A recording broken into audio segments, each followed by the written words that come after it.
নমস্কার। তাহলে কি কুণাল ঘোষের কথা ধরে তৃণমূল সরকারের মধ্যে থাকা সেই মন্ত্রীকে খুঁজে বের করা সম্ভব হবে? গত বছরকার কথা, এবিপি আনন্দকে দেওয়া সাক্ষাৎকারে জোর গলাতে কুণাল ঘোষ দাবি করেছিলেন চাকরি বিক্রির কথা দল জানত। রাজ্যে দেদার হয়েছে চাকরি বিক্রি, লাগাতার সর্বস্তরে হয়েছে নিয়োগ দুর্নীতি, আর সেই খবর অনেক আগে থেকেই দলের শীর্ষ নেতৃত্বের কাছে খবর ছিল। এমনটাই দাবি করে শোরগোল ফেলে দিয়েছিলেন তৃণমূলের কুণাল ঘোষ।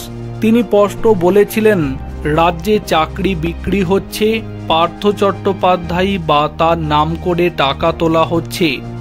আগে থেকেই দলের কাছে পৌঁছে গিয়েছিল সেই খবর। এমনকি 2021-এর বিধানসভা নির্বাচনের আগেও চাকরি বিক্রির কথা জানত দল। সেই সময় কুণালের দাবি, শিক্ষাক্ষেত্রে দুর্নীতির কথা দল জানত বলেই 2021 সালে পার্থ চট্টোপাধ্যায়কে শিক্ষামন্ত্রী করা হয়নি, যা নিয়ে পার্থর গোঁসাও হয়েছিল। পার্থ একা নন, তার মতো আরও একাধিক হেভিওয়েট নেতা চাকরি বিক্রির সাথে যুক্ত, যারা এখন বহাল তবিয়তে দলে রয়েছে। এই প্রসঙ্গে বলতে গিয়ে কুণাল বলেন, আমি তখন প্রেসিডেন্সি জেলে বসে আছি। এক অফিসার আরেকজন ওয়ার্ডারকে নিয়ে এলেন।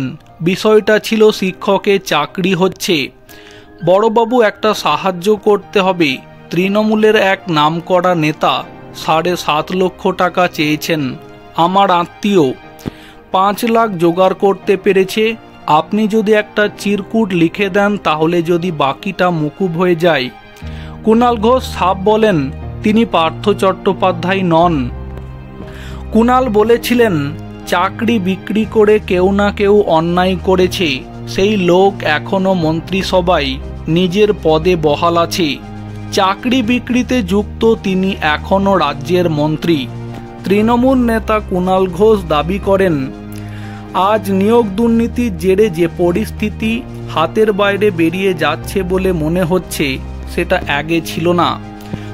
কুণালের কথায়, এসএসসির সদিচ্ছা থাকলে আগেই এই সমস্যার সমাধান হতো, কিন্তু সেসব না করে কেউ কেউ এখনো নিজেকে বাঁচানোর চেষ্টা চালিয়ে যাচ্ছে।